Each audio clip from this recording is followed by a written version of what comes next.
Welcome to KillieFC TV today. Today we've got a well-known face from Kilmarnock's past, Jimmy Clark. Jimmy signed for Killie in 1978 from Stirling Albion for £25,000, which would be a lot of money back then, right? Played a total of over 240 games for Kilmarnock, scored 11 goals. Jimmy started at Kilmarnock United before going on to Glenafton and signed for Stirling Albion. We've got it all right so far? That's correct. He then signed for Kilmarnock in '78 for Davy Snedden. So Jimmy,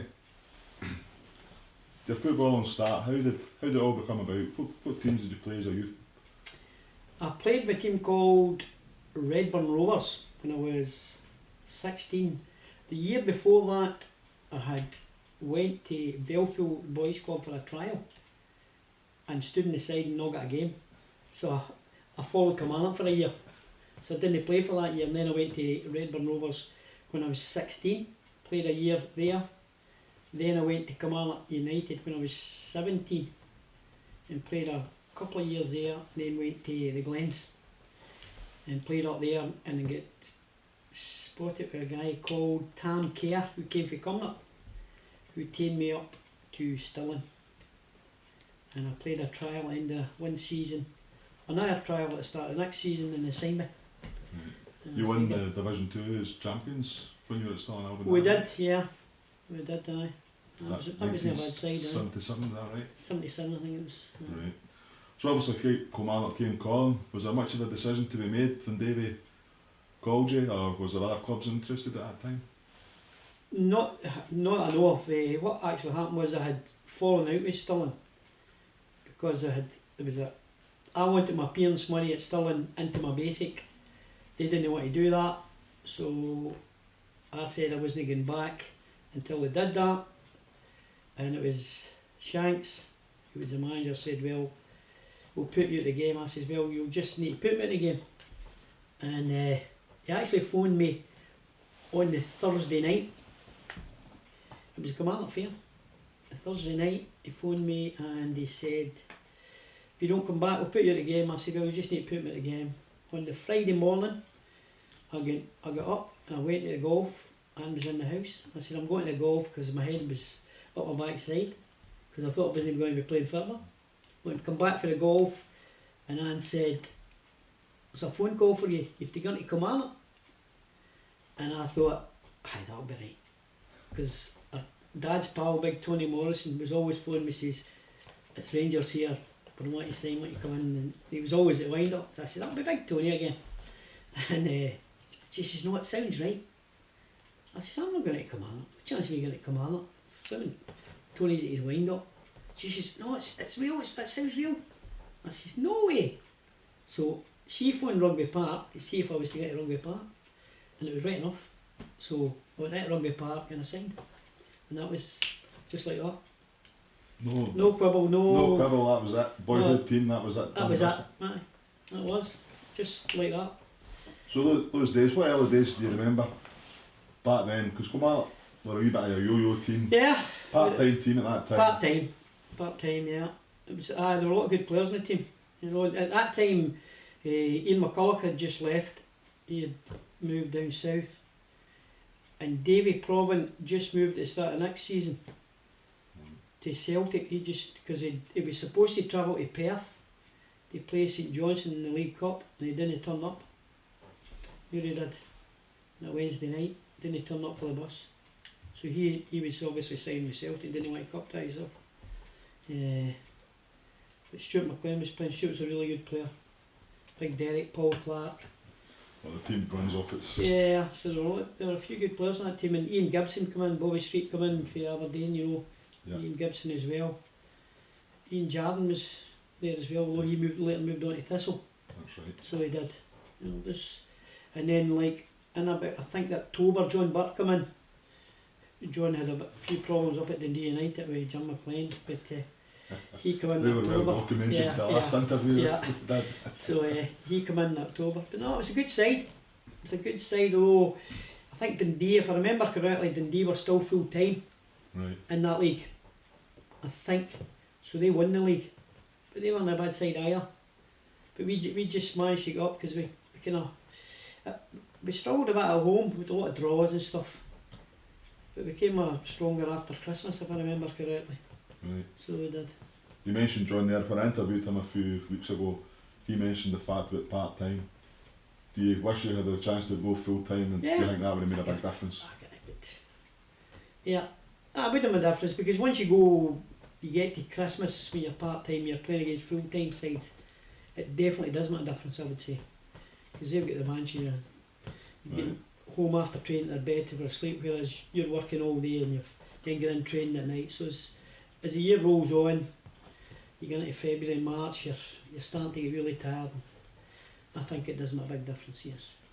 You broke your leg in '83 for Kilmarnock against Clydebank. When you came back, do you think that took a competitive edge off you, or more psychological? I think it's a psychological thing, without a doubt, yep. Yeah, definitely does. It was about a year you were out, is that right? It was 15 months actually before I played again, it was quite funny actually because I think it's my second game back I was playing at Queen's Park at Lesser Hampden, and I've got a bang in the nose and jumped for the head and the boys caught me with his elbow. So I'm getting in at half time and I remember wee Jimmy Hughes is sitting next to me and I turned to him and I said, "Jimmy, is my nose wrong?" And he burst out laughing because my nose was all bent round here somewhere, you know. But at that time they didn't have a physio as such, it was Rob Stewart, so it was nothing you could do. So you just went back out and played, and you get back down the road after the game and you're going to see Mr. Rawson, who was a club surgeon who stayed at the corner house up there. Right. So we went in to see him and he has a look at it obviously, so he sits you down in the chair. So he sits him down in the chair and you don't think he's going to do anything. So you're just sitting there and he's his hand up here and all of a sudden he just gives us over whack inside your nose to try and straighten it, you see. So obviously you don't know as he's coming, you're like, oh fuck, you're done, you know. So once you're kind of finished and your tears have stopped blinding you're like, oh, that's good. And then he says the immortal words, "I don't think I quite got that." So this time you're waiting it coming. He's had. So he batters it again and he says, "No, I'm not going to get it. We need to get to hospital." And so we'll make an appointment. So we make an appointment, wait for the bruising to go down, you go in, and they straighten it up. In the first game you play again, it just goes again, as you see. Don't see anything, by the way. You played midfield with another competitive player in Ali Mauchline. I was a good player. Good player. Opposing teams must have known they were in for a hard game when it was Ali and yourself in midfield. Ali was a good player. And got a deserved move, went to Motherwell. And then went down south with McAllister. That's right. A joint move. Ali was very good. Bit younger than me, obviously. He was all action Ali. Any stories about Ali? Oh, aye. I remember one of his first games back. So it's a 50-50 and he comes in and clatters me. Obviously after the game I think I've got 3 or 4 stitches in my leg. He's my mate, by the way. But they're no mates in the parties, you know. Right. No, he's a good lad, Ali. Good guy to have in your team. Apparently still doing his hospitality. Yes, he works. He pops in now and again if he's up the road. Right. So yes, good lad. So who was the best player you played with at Kilmarnock? Yeah, for too many good players. Too many. Ian Gibson was a really good footballer. He's a footballer. Right. Stuart McLean was a really good player. Right. Yeah, so he was. You never really get the credit. No, Stuart McLean, he's not a fans. He's a player's player. Right. Stuart McLean's a player's player because he's always there to take the ball. Right. So he was. You know, fans don't see that. Right. You know, when you're in trouble, Stuart's one that will take it. It was like Ian Durant. Ian Durant was a fantastic player. You know, he's another one who would always take the ball. Right. He was a great player. What was your most memorable game when you played with Killie? What game stands out for you and all that? I don't know. I suppose the Dundee game, when we beat Dundee 2-1, you know, when we were going for promotion, 78, 79 I think it was, when we got promoted in the Wednesday night, and we really had to beat them.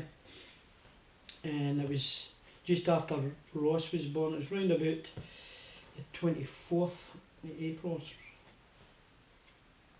and we won 2-1. We really had to win that Right. to have any chance of getting up.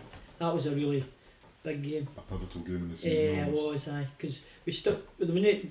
If we'd get beat, we wouldn't have went up.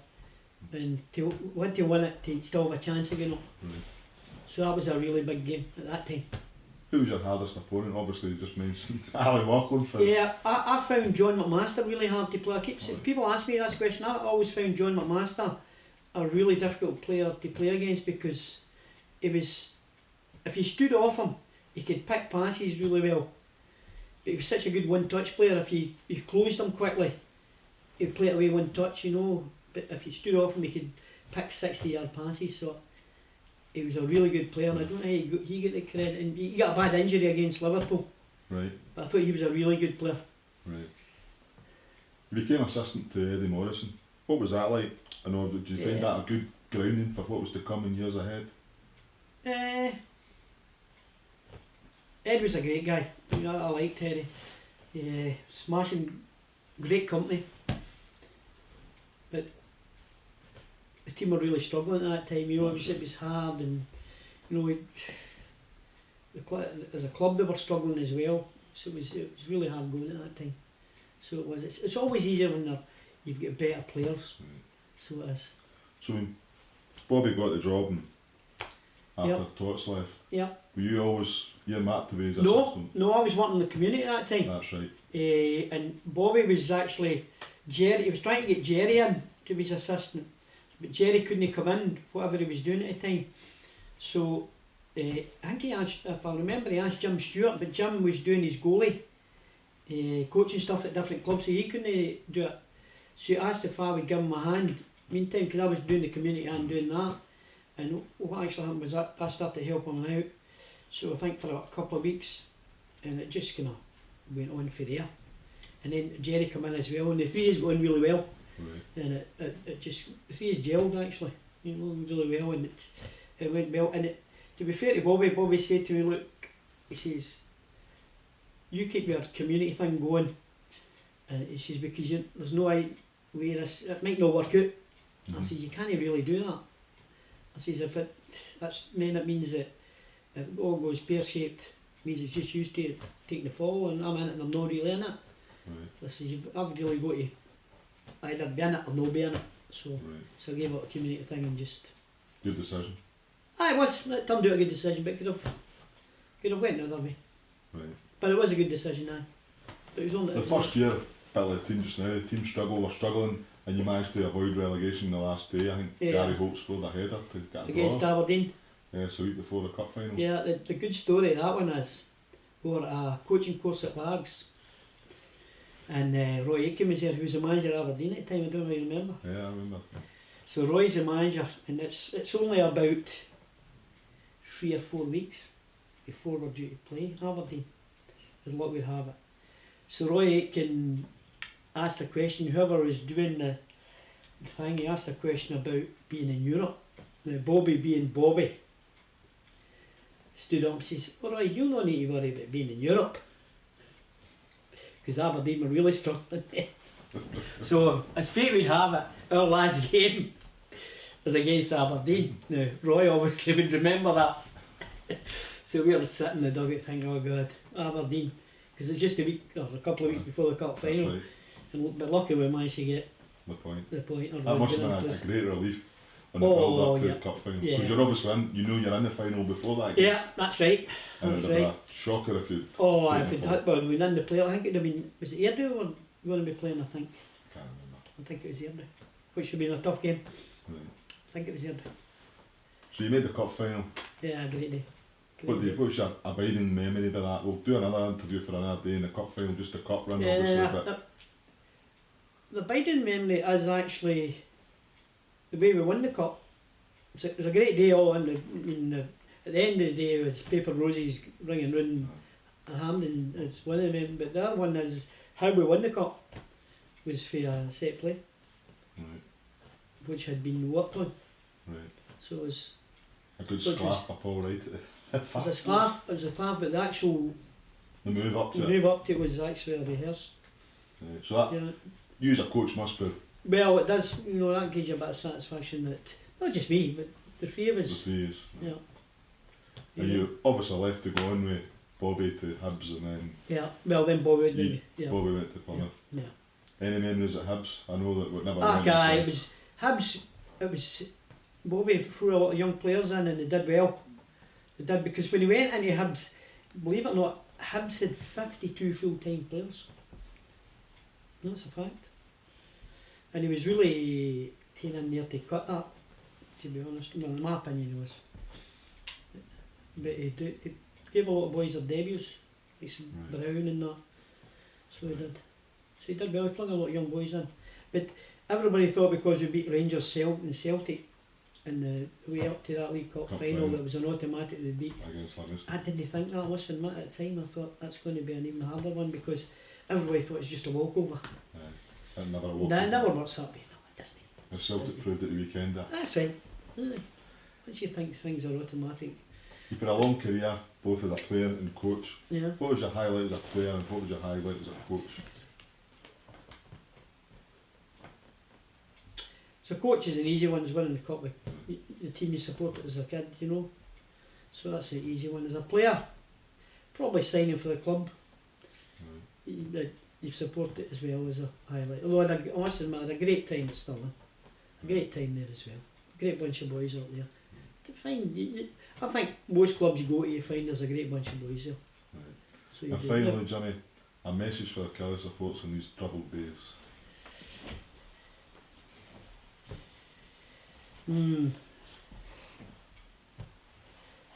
really just a fan that most of the hard boys that go to the games, although I don't see as many games now, you just hope that things eventually come right. I think that I go to a lot of the under-20s games and I see a lot of good young boys coming through. You just hope that a lot of them get a chance to become regulars in the first team. I mean, that's my hope. Jamie, it's been a pleasure. Thanks very much. Not a problem. Thank you.